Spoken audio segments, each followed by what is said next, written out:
Every spring, the ritual repeats with almost no resistance. Seeds are bought, soil is turned, beds are prepared. There is a quiet assumption built into the process. Last year is over, and whatever was grown then no longer matters. The garden begins again from zero. This reset feels so normal that questioning it seems strange. Of course, food production works this way. Of course, vegetables must be replanted every year. Of course, the cycle must restart. But this sense of normality is an illusion created by repetition, not by history. For most of the time humans have grown food, restarting every year was not the goal. It was a failure mode. A garden that required constant rebuilding was a sign that something was wrong. Labor was hard, tools were simple, and time was precious. People did not willingly repeat work that nature could continue on its own. If a plant could survive winter, return in spring, and produce again without being replaced, that was not an inconvenience. It was a victory. The modern idea that food production must reset annually is so deeply ingrained that it feels biological. It feels like a law of nature. But nature itself tells a different story. In wild ecosystems, permanence dominates. Perennial plants anchor landscapes. Their roots persist, their structures remain, and their presence stabilizes everything around them. Annual plants exist, but they thrive mainly where disturbance is constant. They fill gaps. They do not form the foundation. Yet modern agriculture flipped this balance. It built food systems almost entirely on plants that must die and be replaced. That decision did not come from necessity. It came from a shift in priorities. To earlier farmers, a plant that returned year after year was not just food. It was stored labor. It represented effort already paid for. Every season it returned without replanting was a season of work saved. Over time, this accumulation mattered more than any single harvest. The garden improved instead of resetting. Knowledge deepened instead of starting over. Stability replaced urgency. Modern systems erased this logic quietly. They normalized the idea that exhaustion is expected. Soil depletion is normal. Crop failure is normal. Buying replacements is normal. Starting over is normal. When these assumptions repeat often enough, they stop sounding like choices and start sounding like reality. But restarting every year is not how food systems began. It is how they were redesigned. Once food production moved away from household survival and toward market supply, time horizons collapsed. Productivity was no longer measured across decades, but across seasons. A plant that produced immediately became more valuable than one that endured. Speed began to matter more than continuity. Under this new lens, long-lived crops looked inefficient even when they fed people for generations. The reset became a feature rather than a flaw. A system that restarts annually creates predictable demand. Seeds must be purchased. Inputs must be applied. Tools must be used again. Every cycle justifies another transaction. A system that does not restart is harder to monetize. It resists replacement. It rewards patience instead of urgency. From an economic perspective, permanence is inconvenient. So permanence was reframed as outdated. Over time, this reframing reshaped expectations. People stopped imagining gardens that matured instead of restarting. They stopped expecting food systems to reduce effort over time. They accepted that more work, more inputs, and more expense were simply the cost of growing food. What once would have been recognized as inefficiency was rebranded as progress. This shift happened gradually enough that it felt natural. No one woke up and decided that food should die every year. It just became the way things were done. The older alternatives faded from view. When people stopped seeing gardens that endured, they stopped believing such gardens were possible. What makes this erasure so complete is that it did not require force. It required forgetting. Skills disappeared because they were no longer needed. Plants disappeared because they were no longer planted. Knowledge disappeared because it was no longer practiced. Within a few generations, restarting every year felt ancient, even though it was anything but. The danger of this forgetting is not nostalgia. It is limitation. When you believe there is only one way to grow food, you stop questioning its costs. You accept fragility as unavoidable. You accept dependency as normal. But the past tells a different story. Food was once grown with the expectation that today's effort should make tomorrow easier, not harder. Gardens were meant to accumulate strength, not reset endlessly. Vegetables were meant to return. Before asking which crops were erased or how they worked, it is necessary to confront this first idea. Food was never meant to restart every year. That belief is not tradition. It is design. And once you recognize that the reset itself is artificial, the next question becomes impossible to ignore. Who benefits from a system that forces you to begin again every single spring? Once you let go of the idea that food was always meant to restart, a different picture of agriculture comes into focus. Earlier farmers did not think in seasons. They thought in lifetimes. Planting was not an annual decision, but a long-term commitment, one made with the expectation that its benefits would compound over time. Food systems were built to mature, not reset. This long game was born from necessity. Medieval life was unstable. Weather could ruin crops. War could disrupt trade. Disease could remove entire labor forces overnight. In such a world, food security could not depend on perfect timing or constant input. It had to depend on reliability. The safest systems were those that continued producing even when people could not intervene. That is why permanence became the guiding principle of successful gardens. Farmers and monastic communities favored plants that returned year after year with minimal care. They invested heavily at the beginning, knowing that the real reward would come later. A bed that demanded patience once but fed people for decades was far more valuable than one that produced quickly and then disappeared.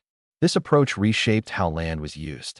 Gardens were not temporary spaces cleared and rebuilt each year. They were treated as living infrastructure. Paths were permanent. Beds aged. Plants settled into place. Soil was disturbed as little as possible because stability favored long-lived crops. Over time, gardens became easier to maintain, not harder. Monasteries refined this thinking to an extraordinary degree. They planned food production across generations of monks. A planting decision was made with the understanding that the person who planted might never harvest the full reward. This was not seen as sacrifice. It was seen as responsibility. Food was inheritance, not output. The long game also influenced labor patterns. Rather than repeating the same work endlessly, effort was front-loaded. Establishment was hard. Maintenance was light. Once perennial systems were in place, they freed time and energy for other tasks. This efficiency was not visible in the first year, but it became undeniable over decades. Knowledge accumulated alongside the plants. Because gardens persisted, growers learned how specific crops behaved over long periods. They understood when to divide, when to harvest lightly, when to let plants rest. This kind of knowledge cannot develop in systems that restart constantly. It requires continuity. The most important outcome of this long game was confidence. When gardens returned reliably, uncertainty shrank. Farmers could take calculated risks with annual crops because their foundation was secure. Failure in one area did not threaten survival. The system absorbed shock. Modern agriculture rarely allows for this kind of thinking. Its timelines are short. Its rewards are immediate. Its failures are often catastrophic because there is no enduring foundation beneath them. What medieval farmers built slowly, modern systems attempt to replace quickly. The forgotten long game was not inefficient. It was patient. And patience, when measured over decades rather than seasons, turned out to be one of the most powerful tools agriculture ever had. When that patience was removed, so was the stability it created. When medieval farmers committed to the long game, the plants they chose reshaped more than gardens. They reshaped economics at the household level. Certain vegetables did not simply provide food. They reduced costs, labor, and dependence so effectively that they altered how families related to land, time, and risk. These vegetables were not valuable because they were rare. They were valuable because they made repetition unnecessary. The most important shift came from permanence. A vegetable that returns every year eliminates the need to purchase or produce replacements. It removes a recurring cost and replaces it with reliability. Over time, that reliability compounds. A garden anchored by long-lived plants becomes cheaper to maintain each year, not more expensive. The longer it exists, the less it demands. This directly challenged a system built on annual exchange. When vegetables do not require replacement, they interrupt predictable cycles of buying and selling. They undermine the assumption that productivity must be renewed through purchase. In medieval households, this was a strength. In modern markets, it would later become a problem. Consider the economic logic from a farmer's perspective. Establishing a perennial crop requires patience, but once established, the return on labor increases dramatically. Work done once continues to pay dividends for years or decades. In contrast, annual crops require continuous reinvestment. Labor never accumulates. Each season demands the same inputs again. Over time, this difference changes behavior. Families anchored by perennial food sources face less pressure to maximize short-term output. They can afford to plant slower-growing crops, experiment cautiously, and weather poor seasons. Their food system absorbs shocks instead of amplifying them. Economic stress decreases because fewer variables must be managed. These vegetables also changed how space was valued. Long-lived plants justified permanent garden layouts. Beds were not temporary. They were investments. Once a plant proved itself reliable, it earned its place. This reduced waste and encouraged careful observation. Plants were not disposable, they were assets. The economic impact extended beyond food. When gardens required less constant attention, time was freed. That time could be spent preserving harvests, repairing tools, caring for animals, or passing on skills. A food system that reduces ongoing labor creates space for resilience elsewhere. In medieval life, that flexibility could mean survival. Importantly, these vegetables did not eliminate annual crops. They reframed them. Annuals became supplements rather than foundations. They filled gaps, added variety, and took advantage of good years. But they did not carry the burden of feeding people alone. That burden rested on plants that endured. This layered approach made food systems robust. If annual crops failed, perennials still produced. If perennials underperformed, annuals could compensate. Risk was distributed across time instead of concentrated in a single season. Economically, this was sound design. The modern shift reversed this structure. When annual crops became the foundation rather than the supplement, costs increased. Labor intensified. Risk concentrated. Food systems became dependent on perfect timing and constant inputs. The economic advantage once created by permanence disappeared. What makes this shift difficult to see is that it happened gradually. Each change made sense in isolation. Faster-growing crops seemed efficient. Uniform harvests simplified planning. Annual replacement felt manageable. But taken together, these choices dismantled a system that had quietly reduced economic pressure for centuries. The vegetables that once anchored that system did not lose their power. Their biology remained the same. What changed was the environment around them. As agriculture reorganized around speed and turnover, plants that altered economics by reducing repetition became incompatible. Their ability to make replacement unnecessary was precisely what set them apart. And that ability, quiet, cumulative, and resistant to monetization, meant they could not coexist easily with systems designed around constant renewal through purchase. These vegetables did not merely feed people. They changed the math. They turned time into profit, labor into legacy, and gardens into systems that improved with age. When those vegetables disappeared, the economics shifted back toward repetition. And with that shift, food production became something that had to be bought, restarted, and managed endlessly, rather than something that could simply endure. The vegetables themselves did not disappear because they stopped producing food. They disappeared because the world around them reorganized in a way that made their strengths inconvenient. As agriculture moved away from household survival and toward industrial efficiency, permanence, once the highest virtue, became a liability. Modern agricultural systems are built on turnover. Fields are expected to clear on schedule. Crops must mature uniformly.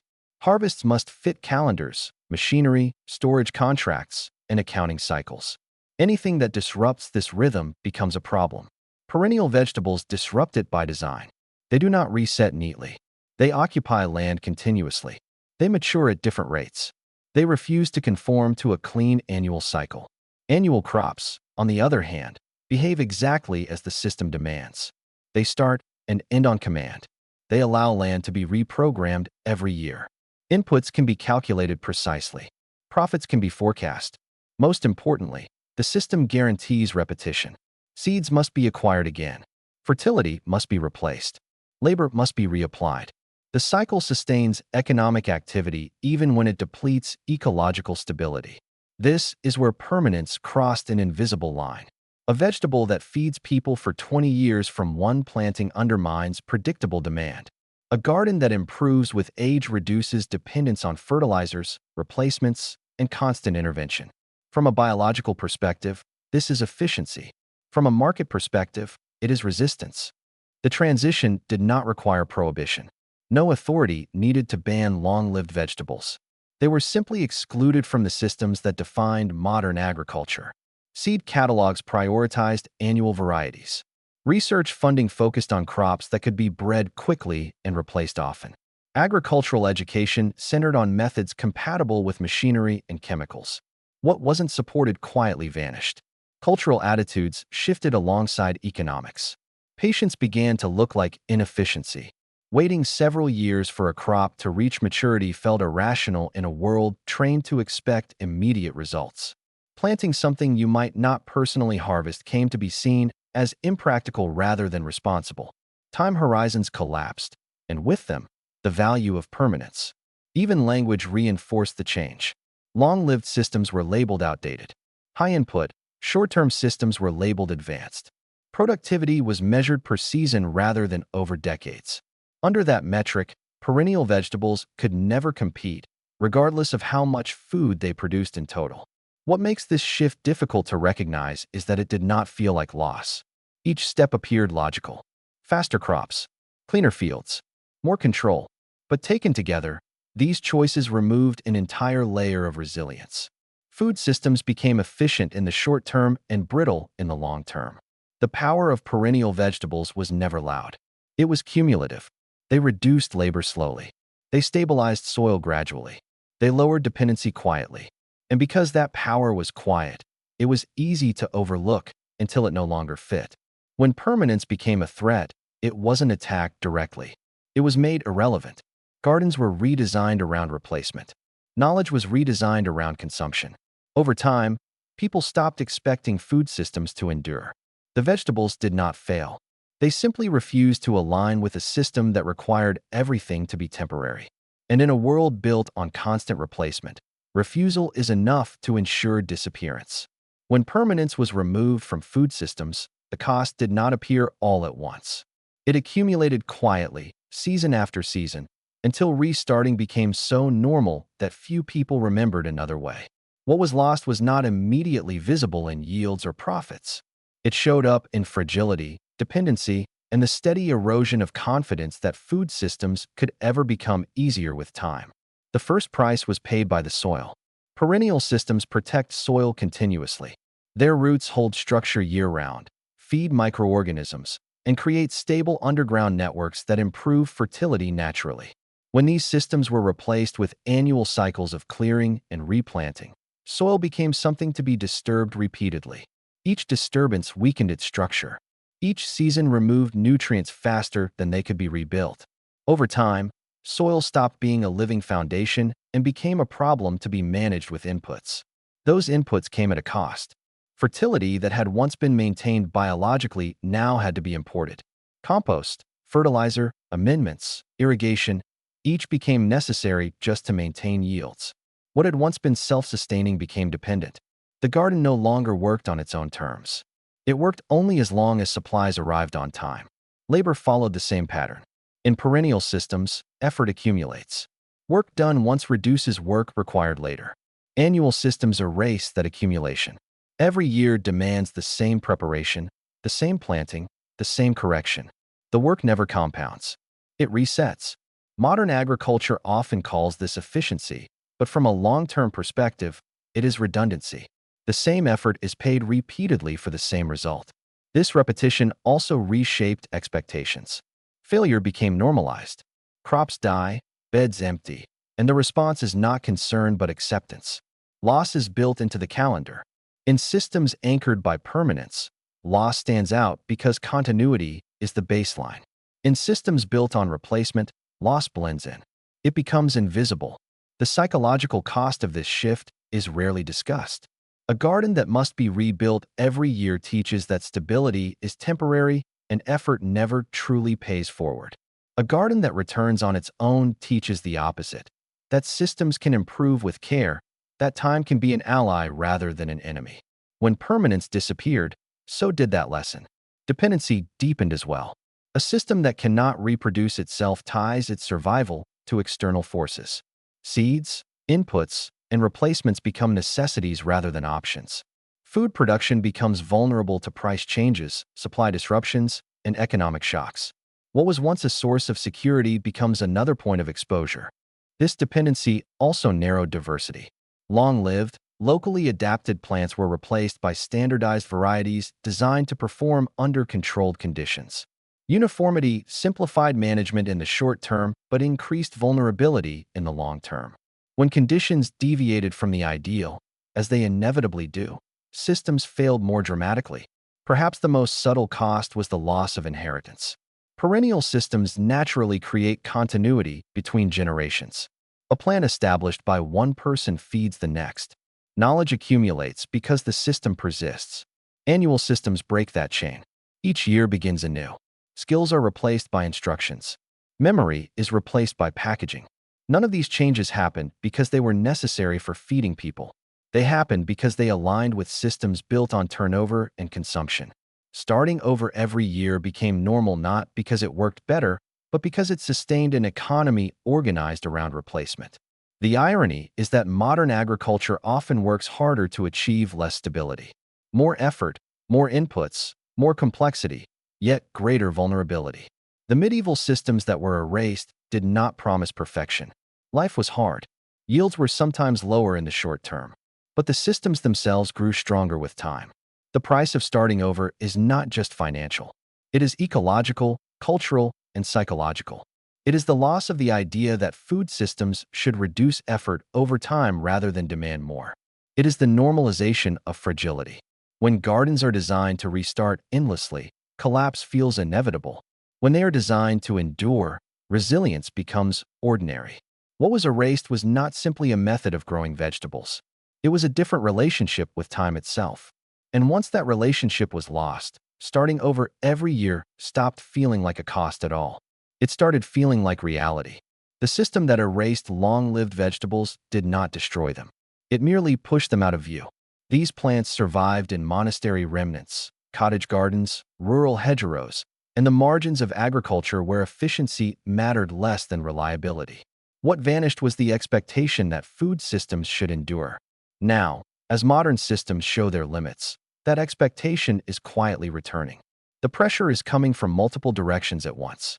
Rising input costs make annual replacement increasingly expensive. Seeds, fertilizers, irrigation, and soil amendments demand more investment each year. At the same time, soil exhaustion makes those inputs less effective. The cycle tightens. Growers work harder to maintain the same results. In this environment, vegetables that reduce repetition begin to look less like relics and more like solutions. Climate instability accelerates the shift. Systems that depend on precise timing and repeated disturbance struggle when seasons behave unpredictably. Late frosts, heat waves, and irregular rainfall punish annual plantings that must be re-established each year. Perennial vegetables, already rooted and adapted, absorb these shocks more effectively. They do not need to be replanted into uncertainty. They persist through it. There is also a cultural change underway. More people are questioning systems that demand constant consumption to function. The idea that food production should become easier with time, not harder, is resurfacing. Long-lived vegetables fit this mindset naturally. They reward patience in a world trained to expect immediate results. Information, once scattered and obscure, is now accessible again. Historical records, traditional knowledge, and modern experiments are reconnecting. Gardeners are rediscovering plants that return on their own and methods that emphasize continuity over control. The barrier is no longer knowledge. It is habit. Relearning permanence does not require abandoning modern tools or rejecting annual crops entirely. Medieval systems were not perfect, and neither are perennial ones. The difference lies in foundation. When permanence anchors a system, annual crops become flexible additions rather than fragile necessities. Risk is distributed across time instead of concentrated in a single season. The act of planting something meant to last changes perspective. It reframes gardening from production to stewardship. A perennial is not a purchase, it is a relationship. Each year it returns, It reinforces the idea that effort can accumulate rather than reset. This shift restores a quiet form of independence. Fewer purchases are required. Fewer emergencies arise. The garden becomes more forgiving. Mistakes matter less because the foundation remains intact. Over time, confidence replaces urgency. The return of long-lived vegetables is not driven by nostalgia. It is driven by recognition. Recognition that systems built entirely on replacement are inherently fragile. Recognition that endurance has value even when it does not generate constant transactions. What was erased was not just a list of crops. It was a way of thinking about time, effort, and security.